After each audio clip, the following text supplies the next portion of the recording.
Just to finish on the charity point, I once did a lot of work with a man called Sebastião Salgado. Some of you will know him, great man, great photographer. He was the UNICEF ambassador on polio questions. I went to Calcutta with him, elsewhere. Nearly got rid of polio,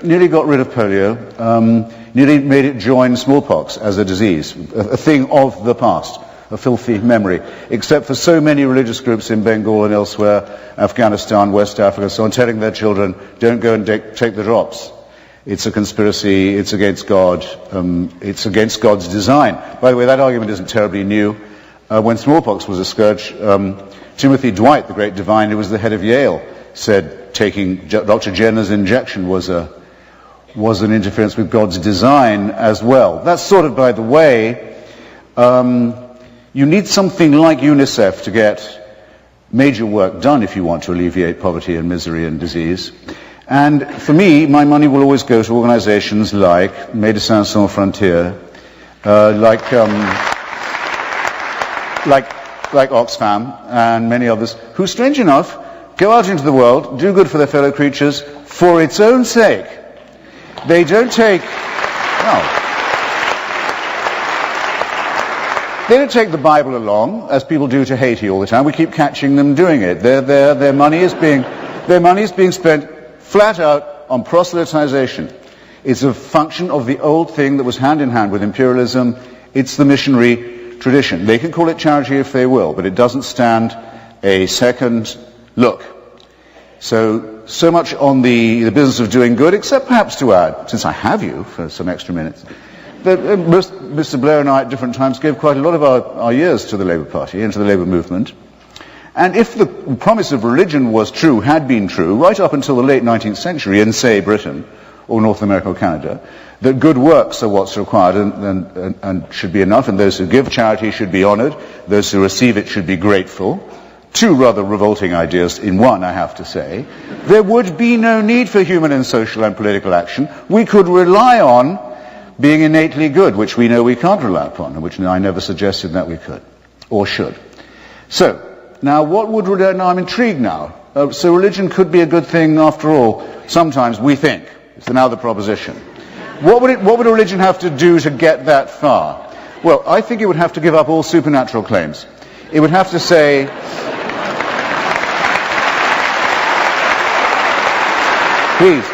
it would have to say, no, you are not to do this under the threat of reward, heaven, or the terror of punishment, hell. No, we can't offer you miracles. Find me the church that will say, forget all that. Faith healing, no.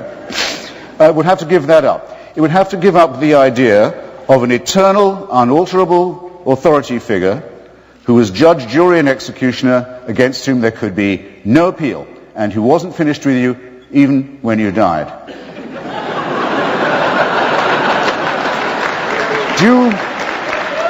That's quite a lot for religion to give up, don't you think? But who would not say it would be better off without it, if it was what Tony Blair would like it to be? An aspect of humanism, an aspect of compassion, an aspect of the realizations of human solidarity, the knowledge that we are in fact all bound up, one with another, that we have responsibilities to one to another, and that, as I do when I give blood, partly because I don't lose the pint forever, I can always get it back, but that there's actually a sense of pleasure to be had in helping your fellow creature. I think that should be enough. Thank you.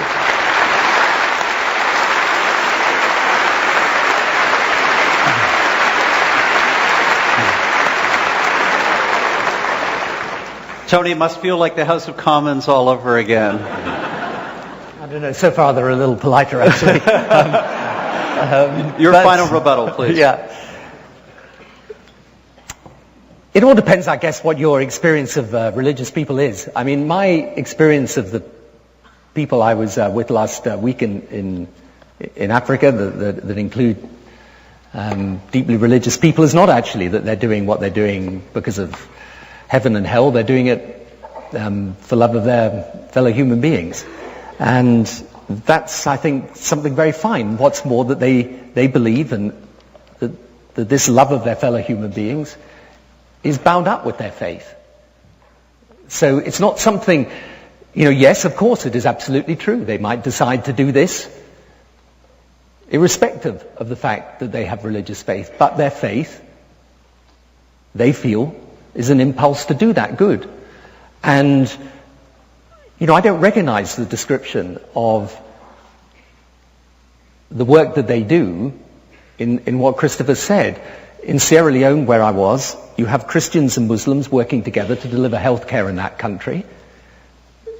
That's religion playing a positive role. They're working across the faith divide and doing it because they, again, believe that their faith impels them to do that. When we look back in history, yes, of course, you can see plenty of examples of where religion has played a negative role. You can see great examples, for example, in the abolition of slavery, where religious reformers joined with secular reformers in order to bring about the abolition of slavery. And let's get away from this idea that religion created poverty. There are bad things that have happened in the world outside of religion, right? And when you look at the 20th century, and you see the great scars of political ideology around views that had absolutely dramatically at their heart fascism, the communism of Stalin. Absolutely at their heart was the eradication of religion. Then what I would say to you is, get rid of religion, but you're not going to get rid of fanaticism, and you're not going to get rid of the wrong in the world. So the question is,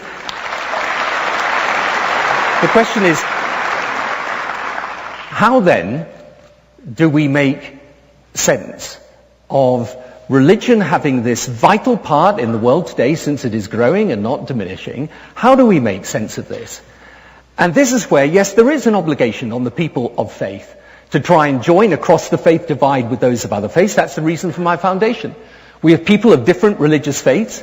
We've actually got a program where young people team up with each other of different faiths and work together in Africa on malaria, back in their own faith communities, and here in Canada. We have a schools program that allows schools to link up using the technology so that kids of different faiths can talk to each other across the world. And here's the thing, when they start to talk about their faith, they don't actually talk in terms of heaven and hell and a God that's an executioner of those that do wrong. They talk in terms of their basic feeling that love of God can be expressed best through love of neighbor and actions in furtherance of the compassion and help needed by others. And this is in 2007, religious organizations in the US gave 1.5 times the amount of aid that USAID did. Not insignificant. So my point is very, very simple. You can list all the faults of religion, just as you can list the faults of the politicians, the journalists, and any other profession. But for people of faith, the reason why they try to do good, and when they do it, is because their faith motivates them to do so. And that is genuinely the proper face of faith.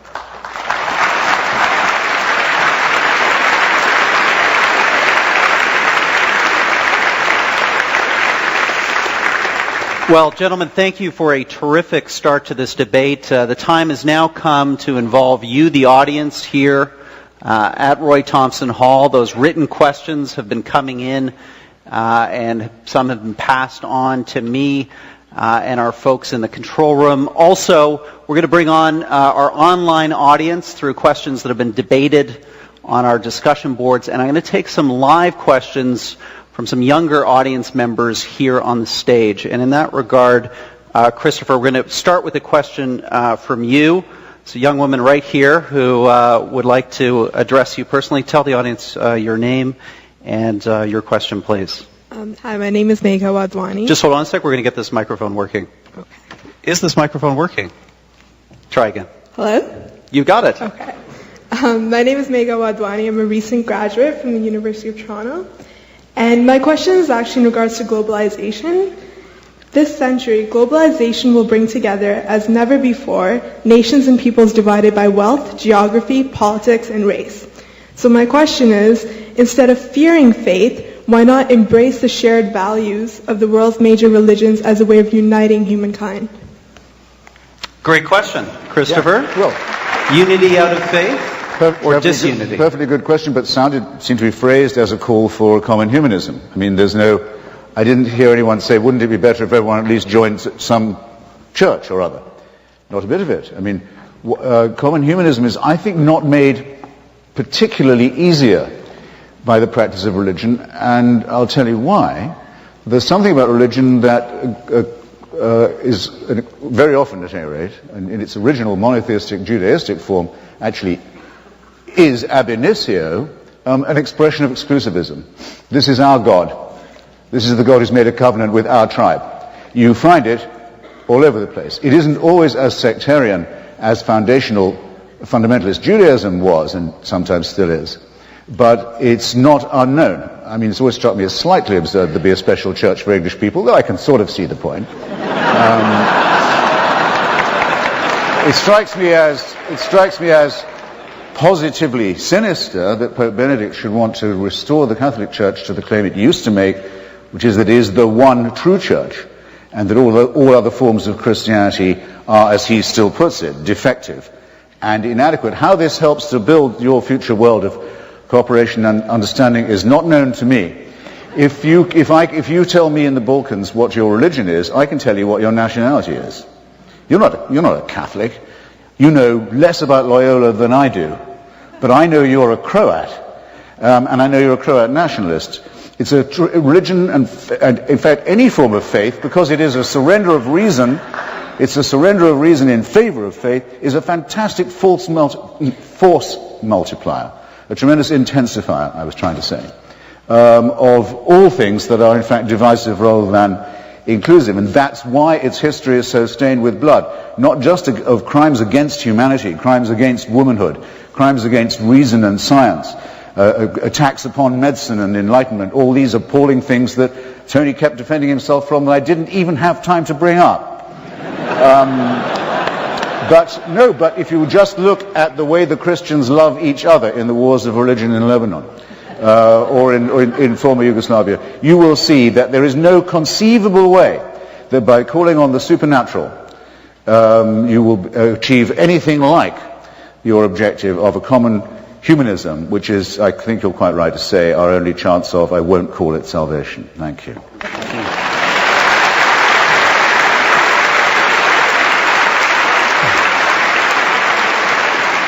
Now, Tony, what I'd like you to do, there's another question on the stage. Someone, in a sense, has the inverse question for you, and it'd be a great opportunity for you to respond to Hitchens at the same time. So let me go to Emily Padden, a Trudeau scholar at Oxford University, who has a question for you, Mr. Blair. Thank you very much. My research is in armed conflict in sub-Saharan Africa, and so the question I'd like to ask you, Mr. Blair, if I may, is how do you argue that religion is a force for good in the world when the same faiths that bind peoples and groups also deepen divisions and exacerbate conflict? Great question. To which my answer is that they can do, and there are very many examples of that. But there are also examples, let me give you one from the Northern Ireland peace process, where in the end actually people from Protestant and Catholic churches got together, and actually the religious leaders of those two churches tried to bring about a situation where people reached out across the faith divide. And so what I would say to you is that this exclusivism is not, this type of excluding other people because they're different. Let's just nail the myth that this is solely the prerogative of religion. I'm afraid this happens in many, many different walks of life. It's not what true religion is about. True religion is not about excluding somebody because they're different. True religion is actually about embracing someone who is different. That is why, in every major religion, this concept of love of neighbor, and Christopher's absolutely right. Confucius did indeed say exactly something similar to Rabbi Hillel. Of course, Jesus said, love your neighbor as yourself. If you look at Hinduism, Buddhism, the religion of Islam, after the death of the Prophet Muhammad, Islam was actually at the forefront of science, was at the forefront of introducing proper rights for women for the first time in that part of the world. So the point is this, and this is really where the debate comes to. Christopher says, well, humanism is enough. And what I say to that is, but for some people of faith, it isn't enough.